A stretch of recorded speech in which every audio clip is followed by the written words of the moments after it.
Em nome do Pai, do Filho e do Espírito Santo. Amém.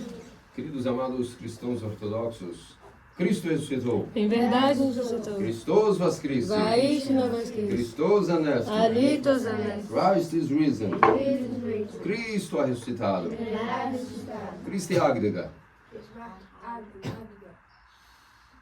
Os amados queridos cristãos ortodoxos, estamos nesse maravilhoso período do Pentecostarion, onde vários símbolos nos são dados através de elementos como a água, como vinho, como todas essas analogias que veremos agora que tem a ver com essa época de graça do Espírito Santo sendo borbulhada diante da Igreja do Novo Testamento, através da força desse período que estamos, que é completamente permeado pela luz gloriosa da ressurreição de nosso Deus, de nosso Cristo que se fez homem, encarnou para a nossa salvação e ressuscitou dos mortos, pisando a morte com a morte, dando vida aos que estavam no sepulcro.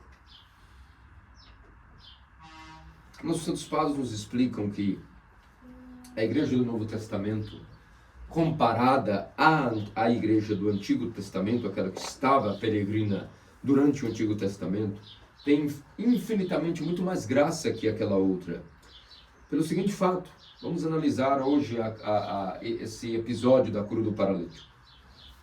Nós vemos que existiam vários pórticos em Jerusalém.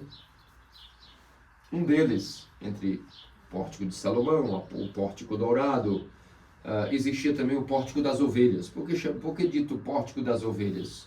Porque tratava-se justamente desse pórtico que assim que entrava-se por esse pórtico, se deparava-se com a chamada piscina de Betesda. Por que Betesda? A piscina das ovelhas. Por que ela recebeu esse nome? Recebeu esse nome devido ao fato de que as ovelhas que eram destinadas ao sacrifício eram aí preparadas, purificadas, limpas suas entranhas, e havia o dito comprovado anualmente de que conforme essas ovelhas destinadas ao sacrifício foram lavadas nesta piscina, neste tanque, graça foi dada a esta piscina, ao ponto de que uma vez ao ano um anjo descia, agitava as águas dessa piscina, e o primeiro que ali entrasse era o primeiro a ser curado, não importando qual a enfermidade fosse. Se olharmos por esse parâmetro, a Igreja do Novo Testamento, diz São João Crisóstomo, possui infinitamente muito mais graça, porque agora não é apenas o primeiro ao ano e depois só o ano que vem outro poderá entrar numa piscina para desfrutar de graça que foi insuflada uma única vez naquela piscina por ano. No Novo Israel, ou seja, o Israel do Novo Testamento, infinitas miríades de fileiras e fileiras de milhares de pessoas que chegam ao batismo, e se mesmo assim chegarem ao batismo no mesmo dia, na mesma hora, não haverá limitação de graça para o primeiro, nem para o último. É graça infinita e abundante. E não somente para uma vez ao ano, mas todas as oportunidades que a Igreja nos dá para sermos batizados e depois estarmos diante do cálice de nosso Senhor e Deus Salvador Jesus Cristo, onde seu santíssimo corpo e sangue estão ali depositados para nós, e depois temos acesso a outro tipo de tanque, agora menor em tamanho, que seria o cálice, mas muito mais abundante em graça, que são os santos dons. Então, por esse parâmetro, de fato podemos dizer que somos muito mais privilegiados do que se ficarmos pensando, hoje não há mais esses milagres. Viajamos à Terra Santa e vemos apenas as ruínas do que um dia foi a localização da piscina de Betesda. Não, negativo. Hoje, em cada pia batismal de cada igreja ortodoxa, através da força que nosso Senhor insuflou em seu batismo, antecipadamente à sua ressurreição, com força de vencer a morte, e participando do batismo, participando de sua morte e de sua ressurreição, E que quando nosso Senhor ascendeu aos céus da ascensão e enviou depois o Espírito Santo Paráclito aos seus apóstolos, elevando-os ao grau de hierarcas, todos esses sacramentos e esses mistérios, como chamamos, estão presentes na Santa Igreja Ortodoxa, o Novo Israel, até que Cristo possa voltar de maneira abundante. E isso é muito maior do que a piscina de Betesda, que hoje só encontraremos as relíquias. A tradição nos diz, como lemos ontem nas vésperas e nas matinas, para esse domingo do paralítico, que o nome do arcanjo que descia e agitava as águas com graça chamava-se Miguel. O arcanjo Miguel, o grande chefe das miríades celestes. Ele, uma vez ao ano, agitava aquelas águas e o primeiro que entrasse era curado, não importando que enfermidade fosse. E diante daquele cenário é que Nosso Senhor foi justamente, aproximou-se e multidões de pessoas comprimiam-se diante da piscina de Siloé, aguardando ansiosamente o momento que o anjo agitasse a água para que o primeiro pulasse e se curasse, seja fosse cego, surdo, mudo, coxo ou paralítico. E Nosso Senhor, portanto, se dirigiu a um homem que estava ali há 38 anos, diz o Evangelho. E nós devemos nos perguntar agora, meus amados cristãos ortodoxos, qual é o motivo será pelo que diante de tantas pessoas e até de outros paralíticos também, por que será que Nosso Senhor se dirigiu especialmente a este homem que estava ali deitado no leito há 38 anos e destravou a sua paralisia? Vamos tentar ver se o Evangelho não nos dá alguma pista sobre por que Nosso Senhor se dirigiu a este homem. A Sagrada Escritura nos diz que Nosso Senhor resiste aos soberbos e orgulhosos, mas procura aqueles que são mansos, humildes, gentis, diz o Salmo. E algo nos diz que esse homem, com certeza, ao longo desses 38 anos de enfermidade, adquiriu mansidão, adquiriu humildade de fato. Nós vamos comprovar isso pelo seguinte fato, de que quando Nosso Senhor se dirige a ele, primeiro o faz uma pergunta: queres ser curado? Ora, analisemos, meus queridos cristãos ortodoxos, especialmente nos tempos de hoje, onde todas as pessoas são muito débeis, não podemos dizer nenhuma meia palavra que já acham que são palavras duras, não podemos falar nenhum tipo de conselho que se sentem ofendidas, se esse conselho verdadeiro vai contrariar alguma comodidade que possuem. Em um só resumo, as pessoas hoje já não suportam serem contrariadas com nada, sendo que não necessariamente a vida será da maneira que elas querem, nem tampouco da maneira mais prazerosa, nem tampouco segundo seus planos, e muito menos segundo a sua suposta felicidade. A vida não é isso. A vida é fazer a vontade de Deus e aceitá-la de bom grado, e isso é humildade. Parece que algo estava ocorrendo dentro da alma daquele homem, e que 38 anos foram suficientes para deixá-lo preparado exatamente para aquela oportunidade. Quando Nosso Senhor pergunta: queres ser curado? Como dizia eu, hoje em dia, mais do que nunca, se nós damos uma meia palavra, as pessoas já se contrariam e ficam extremamente temperamentais. Mas imaginemos que isso para qualquer coisa hoje em dia. Mas voltando a 2000 anos atrás, ainda que as pessoas fossem um pouco mais educadas, um pouco mais polidas, paciência tem limite, somos humanos. E uma pessoa que estivesse 38 anos paralítica diante de um leito, e alguém chegasse e fizesse essa pergunta: você quer ser curado? Qual seria o nosso temperamento natural que diríamos? Olha, é o seguinte, que pergunta é essa? Não é óbvio que se eu estou aqui parado com o meu leito, eu não gostei de ser curado? Mas foi assim que o paralítico respondeu ao Nosso Senhor? Não foi.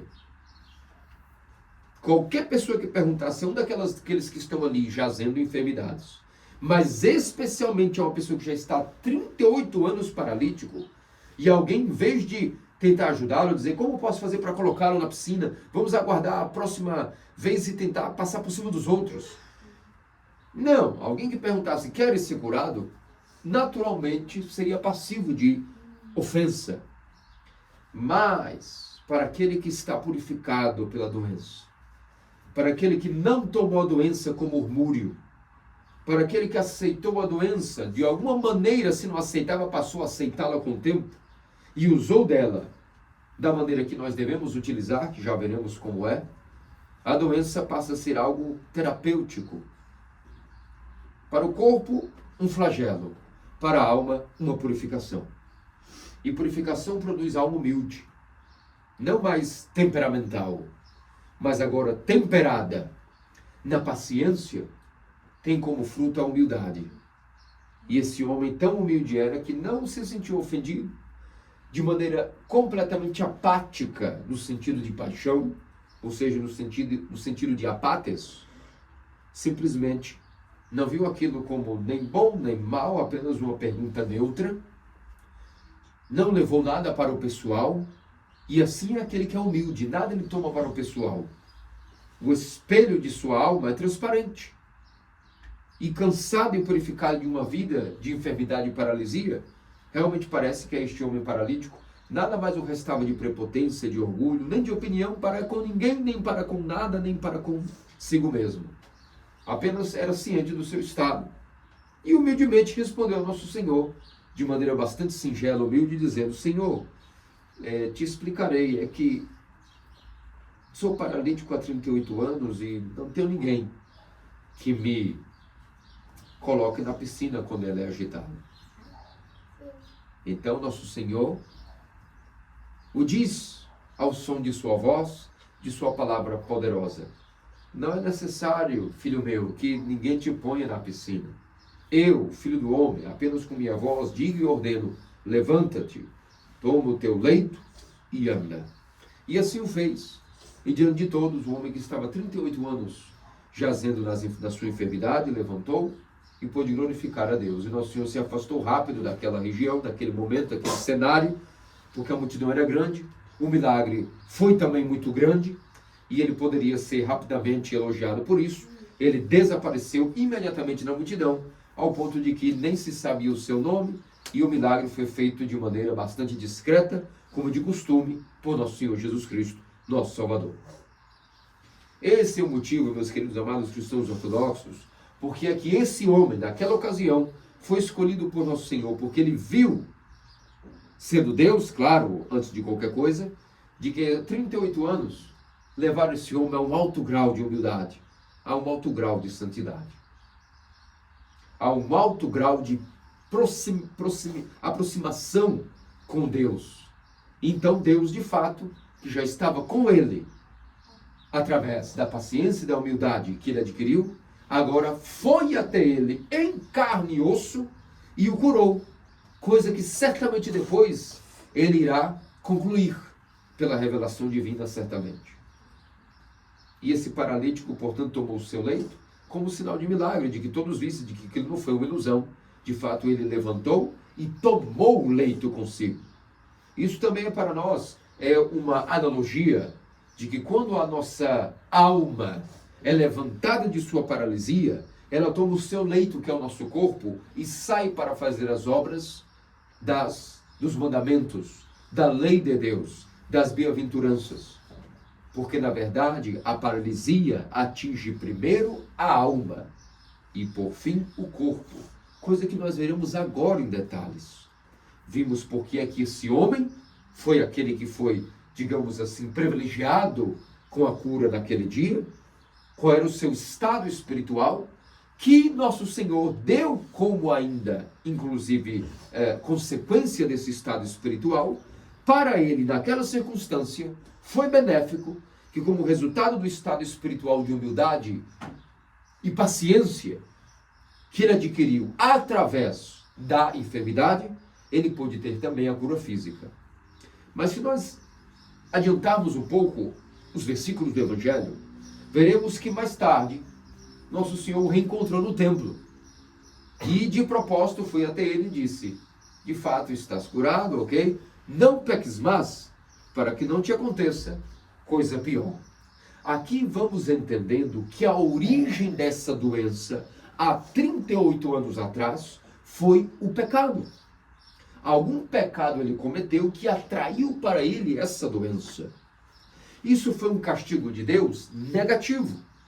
Deus não castiga ninguém, não é assim que funciona. Como funciona então a lógica das enfermidades no mundo caído? Esse é um dos temas mais polêmicos e importantes que a Santa Igreja Ortodoxa nos traz mais de uma vez ao ano, porque existe outro paralítico que também foi curado pelo telhado, como vocês lembram, que é lido nos Evangelhos de Mateus. Mas hoje nós estamos falando do paralítico junto com o símbolo da água, que é, na verdade, aquilo que nos representa o período de graça que estamos vivendo entre a Páscoa e o Pentecostes. Esse período maravilhoso, onde todos nós estamos sempre rememorando o nível de super graça, super abundante que a ressurreição de Cristo pôde proporcionar ao mundo, renovando, na verdade, toda a criação. E para isso hoje utilizou-se do símbolo da água, que é o símbolo do nosso batismo, onde no batismo participamos efetivamente da morte e também da ressurreição de Cristo, coisa que estamos comemorando nesses 50 dias, e que transformou para sempre a vida do novo Israel, a Igreja Ortodoxa. Então vamos agora tomar um pouco de fôlego e nos perguntarmos: mas o que tem a ver então doenças, pecado, enfermidades, purificação, cura, salvação? Qual é a relação entre todos esses temas? Porque se nós tivermos bem alinhados, esses temas bem calibrados em nossa compreensão, a gente pode começar a ver a vida de uma maneira muito distorcida da realidade, principalmente quando as tribulações, quando os percalços, quando os obstáculos e as enfermidades nos visitam. Se a gente não tem isso bem arraigado no nosso coração, até a nossa fé pode ser abalada, mas por falta de conhecimento, por falta de dedicação, não por falta de informação disponível. E a informação disponível é essa seguinte: Deus não criou o sofrimento, não criou a dor, mas uma vez que ela surgiu no mundo, Ele aproveita dela como movimento de cura e libertação dos grilhões, dos demônios, das paixões e de nossos pecados. Como isso se dá? Quando Deus criou o mundo, Ele criou tudo bom, tudo excelentemente bom. E uma pessoa da Trindade e a outra diziam umas para as outras: eis que o que criamos era bom, foi bom, é bom. Entretanto, entrou no mundo o pecado, primeiro por Adão, e depois cada um de nós adicionamos ao pecado de Adão nossos próprios pecados. Qual é a consequência do pecado? Corruptibilidade. A corruptibilidade da natureza passa a ser imperativa na natureza caída por conta do pecado, pois o salário do pecado é a morte, e a morte atua através da corruptibilidade. Antes de ela nos visitar como o decreto final, onde todos nós morreremos um dia, ela já vem antecipadamente através da corruptibilidade da natureza da carne. E isso se dá através de enfermidades. Enfermidades essas que às vezes não são nem físicas. Não nos esquecemos que existem as enfermidades até mentais também. Seja uma enfermidade mental ou física, ela inevitavelmente é o estado natural de Adão caído. Não existe estado de saúde. Saúde nem existe. O que existe é a doença como modo natural do homem caído. Essa é a bela informação que nós temos que nos conformar. Existe um homem ou uma mulher super, 100% saudável? Não existe. Isso é utópico, é irreal, está fora da realidade. Infelizmente, na sociedade atual, principalmente através da grande mídia, das redes sociais, se prega constantemente o estado de saúde como sendo um estado de enfermidade inaceitável.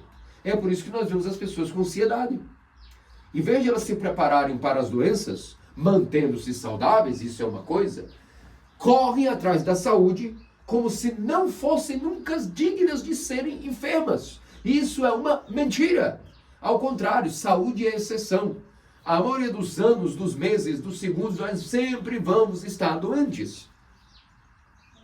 Quando nós estamos num dia que acordamos e vemos os passarinhos cantando, o sol nascendo, aquela brisa suave, e olhamos, hoje não há dor de cabeça, não há enfermidade, não estou com nenhum tipo de problema metabólico, não estou me sentindo 100% bem, é uma exceção. Principalmente conforme os anos vão passando e a idade vai batendo. Após 30 anos, 40, não há ninguém que diga acordei 100% pleno. Toda ferramenta que é muito usada, uma hora se desgasta.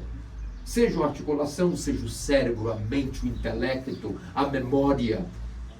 Mas isso não é estado para nós de desânimo. Diante disso, o ponto aqui não é depressivo. Ao contrário, há que ser compreensivo para conosco e para com o estado da humanidade, entender bem as coisas. Primeiro estado natural do homem é corruptibilidade, decadência gradativa. Ressurreição e regeneração ficarão para a vida que há de vir.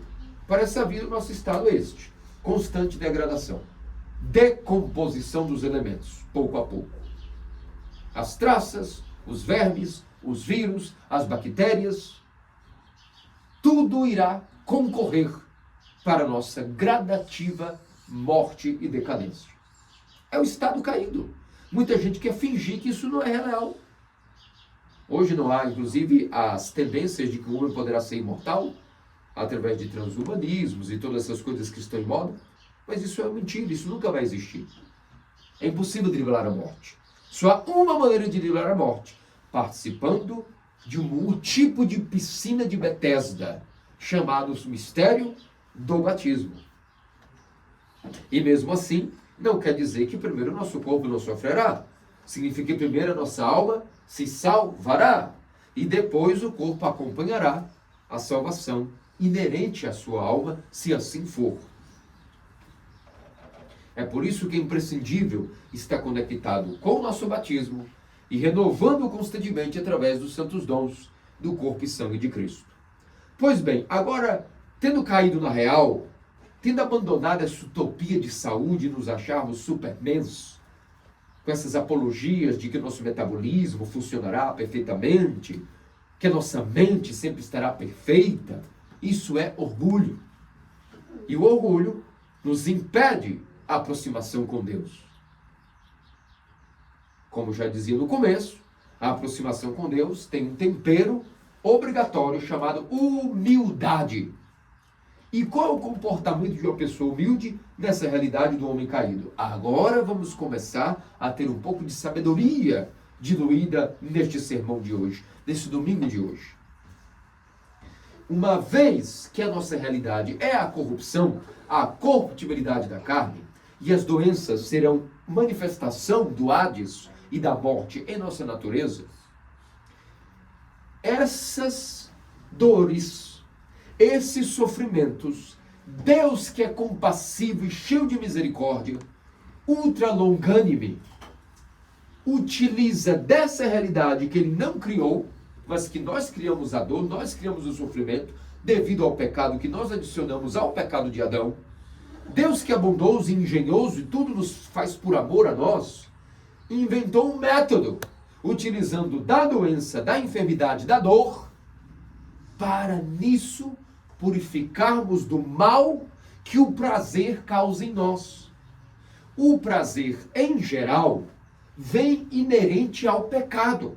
E é através do prazer, dos vícios a esses prazeres, que Satanás nos engana, nos dribla e nos coloca sob o constante escravizar do pecado. Nosso Deus, outrora, faz o contrário. Vendo que o pecado nos dá como salário a dor, a morte, as doenças, utiliza disso de uma maneira misteriosa para a purificação dessas mesmas paixões, dos nossos vícios, e nos descola literalmente, nos desprega do vínculo com essas mesmas paixões que nos causaram a dor. Veja que médico amoroso e engenhoso é o nosso Deus. Quando nós estamos saudáveis, o homem caído utiliza a saúde para quê? Para pecar. A verdade é essa. Quanto mais saudáveis estamos, nós estamos sempre delirando e pensando como fazer a nossa vontade, que somos imbatíveis, que somos heróicos, que somos poderosíssimos, somos semideuses, somos donos do mundo. Mas quando há uma doença que bate na porta, não tem mais graça, prazer. A vida perde a graça. Por quê? Porque nós estamos 100% preocupados em resolucionar aquela doença e sofrendo aquela dor. Isso automaticamente nos tira a atenção para o mundo, para o prazer. Como diz o ditado, você não tem nenhum problema até que você tenha uma doença. Aí, quando você tiver uma doença, aí você perceberá que você não tinha problemas, mas agora tem um e ele é suficiente, mais do que qualquer outro problema. E é verdade. A enfermidade, seja mental, seja física, elas nos faz perder a graça para o prazer, porque nós estamos muito ocupados com a dor. E quem está com dor não tem tempo para pensar em prazer, em pecado, em fazer a própria vontade, em sair para a sua agenda pessoal, em sair para ganhar o mundo. Não, a prioridade agora é a cura para essa doença, a cura para essa enfermidade. E enquanto essa cura não vem, e ela pode demorar muito, inclusive em alguns casos, o que é que nós vamos fazer enquanto não chega a cura? Para outros, a cura não vai chegar nunca. Como às vezes um câncer, que só gradativamente vai atuando em nós e nós não vamos ficar curados, vamos morrer. O curso da nossa vida nunca mais vai ser aquele que nós planejamos. Visitou-nos um câncer, com raras exceções, em geral, gradativamente, já estamos com todos os planos por água abaixo. E vamos remodelar a vida. O que nós fazemos a partir de então? Aqui está a chave da sabedoria. Alguns utilizam muito mal a visita da doença, da enfermidade, da limitação mental e começam a murmurar, a se queixarem, colocam a culpa em Deus, porque Deus permitiu, que Deus é esse, porque eu... Ora, mas ninguém é especial. Ninguém é exclusivamente predileto. Todos somos seres humanos caídos e Deus ama todos. Ao invés de reclamar e murmurar, o movimento correto é dizer: meu Deus, se me enviaste essa cruz, ajuda-me a tomá-la de bom grado. E que cada dor sirva para mim aumentar a paciência e a humildade para ser digno de purificar-me de minhas paixões e ter um coração mais purificado para estar mais próximo de ti, para que possas morar em mim. E usa essa doença para livrar-me das paixões mais secretas que talvez eu nem saiba que eu tenha. Mas se me enviastes, se me visitastes na doença, com essa enfermidade, eu aceitarei que seja feita a tua vontade. Tu sabes melhor o que eu preciso para a mudança da minha mente, que chama-se arrependimento, para a purificação do meu coração, para que eu possa adquirir a graça do Espírito Santo. Seja feita a tua vontade. E suportando isso enquanto durar a doença, ou se ela durar para sempre, que suportemos como mártires da doença até o fim, sem murmurar, porque existem vários tipos de martírios, e aceitar a doença com humildade, de maneira mansa e gentil, sem murmurar contra Deus, ou contra o próximo, ou contra o destino, mas aceitar isso em lágrimas, aceitar dizendo que isso sirva para a minha purificação, que seja feita a vontade do meu Deus e não a minha. Ao final, uma coroa de mártires será dada para aquele que venceu sua enfermidade ou que suportou pelo resto de sua vida, se assim Deus o bem quis. Esse é o segredo da vida, meus amados cristãos ortodoxos. É um dos temas mais necessários para serem assimilados nos tempos de hoje, onde todos querem ser intocáveis, imortais. E isso não é verdade. Todos somos mortais.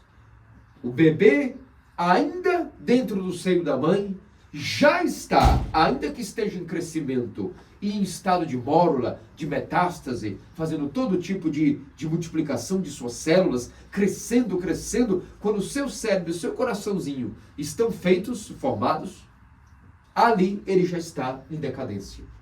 gradativa. E isso se manifesta depois da nossa idade adulta, depois da nossa velhice. Isso é se vivermos tantos anos assim. Veja o paralítico. Se diz a Escritura que 70 anos é a vida do justo, 80 se ela for muito vigorosa.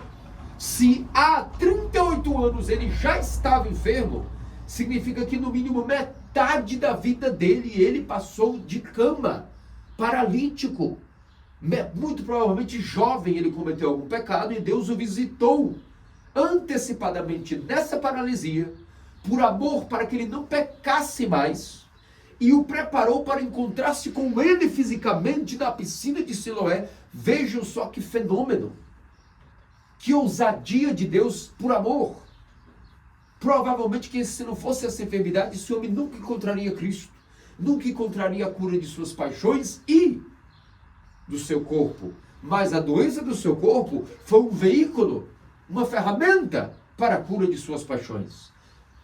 Cuidado, não peques mais para que alguma coisa pior não te aconteça. Aqui está revelada a origem da paralisia.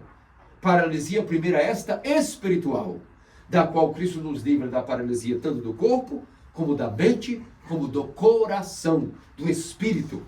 Porque nosso Deus nos cura completamente. Como esse paralítico teve o perdão de seus pecados e tomou o seu leito e andou também.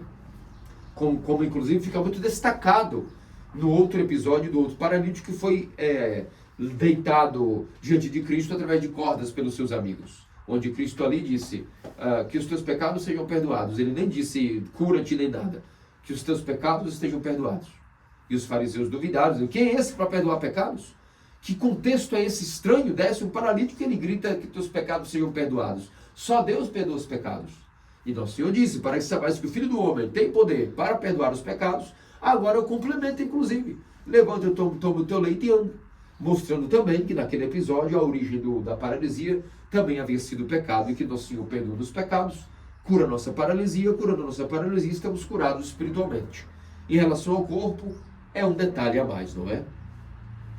Agora, às vezes, meus cristãos ortodoxos, não significa que nós podemos olhar para a vida talvez de um santo e nos questionar, mas e aquele santo que aparentemente não tinha nenhuma paixão? Aparentemente tinha uma vida de santidade e mesmo assim ficou doente. Opa, não é bem assim! Às vezes as enfermidades nos são enviadas antecipadamente aos pecados que iríamos cometer. Porque Deus é o Senhor da premonição. Ele sabe de tudo. E às vezes ele vê que uma pessoa, uma criança criada na igreja ortodoxa, ou uma pessoa de boa índole, está em boa forma espiritual, mas Deus sabe que, provavelmente, Deus que sabe tudo, sabendo do destino de cada um de nós sendo onisciente, já previu que no futuro essa pessoa viria a cometer um pecado que diminuiria a aproximação dele com essa alma. Essa pessoa despencaria da santidade. Então, como antecipação, para impedir um futuro pecado, Deus também nos visita com enfermidades. Percebem o nível de amor de Deus e a complexidade do tema? Então, às vezes a pessoa está doente e todos apontam o dedo. Olha, maldito, é maldição. Certamente precisava. É porque é pecador. É porque é estourado, é nervoso. Ou é ladino, ou é ladrão. Ou é isso, é aquilo. Bem feito, precisava da doença. Mas e os que são inocentes? Às vezes também são visitados pelas doenças. E o que é que vão espraguejar? Vão dizer, Deus é injusto. Esse não merecia sofrer. Negativo. Não é questão de merecimento de sofrimento nem de dor. O grande problema aqui é a salvação e o amor de Deus para com a humanidade. E alguns são protegidos de pecados futuros quando Deus nos visita hoje com enfermidades que nos impedem de fazer pecados futuros, que Deus sabe que se não fosse essa enfermidade cometeríamos. Veja que amor o amante da humanidade tem por nós. É por isso, meus amados cristãos ortodoxos, que devemos de fato entender que não importa se a doença foi enviada para impedir um futuro pecado ou se foi para nos purificar de paixões que tivemos na juventude. Não importa se nenhum ou outro. Uma coisa quero vos garantir. Nossos santos padres nos dizem que antes da enfermidade ser enviada e visitada por Deus, antes de nós sermos visitados na enfermidade por nosso Deus, anteriormente à enfermidade, seja qual grave for, a graça de Deus já nos foi dada anteriormente àquela doença. E no momento que nós somos comunicados daquela enfermidade, a gente não percebe isso. A gente ainda não fizemos, digamos assim, o download da informação.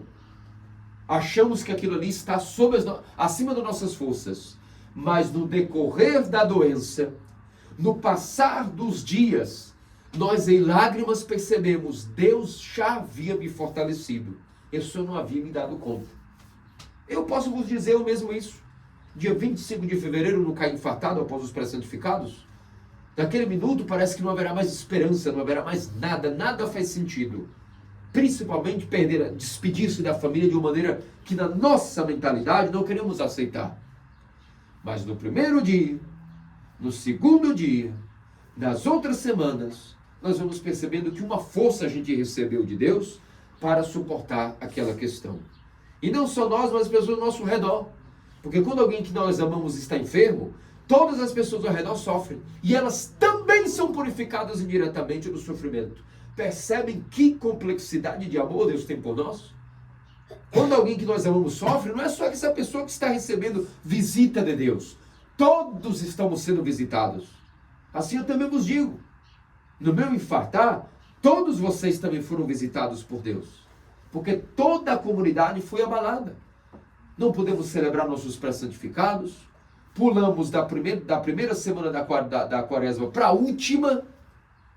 Fomos privados dos ofícios. Ficamos preocupados. Mas agora estamos aqui, ainda enfermos, com dor, doloridos, cheio de efeitos colaterais. Mas não estamos aqui. Não vencemos a Páscoa. Não recebemos a maravilha desse período pascal até agora. É assim a vida. Não adianta ficar reclamando. Há que dizer, Senhor, torna-me paciente e humilde e ajuda-me a carregar essa cruz. Porque ela é nova para mim e eu não tenho aparentemente forças para isso. Mas mesmo assim já sei que se tu me visitastes nessa enfermidade, graça me destes para aguentá-la.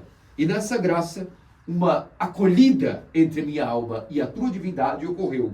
E uma aproximação, uma fusão ocorreu. Uma fusão indivisível, por assim dizer. Houve uma união de Deus com a alma através da enfermidade. Misteriosamente, inevitavelmente, de maneira una e indivisível. Assim como é a Trindade. A enfermidade foi a goma e o cimento que uniu Deus com o pecador.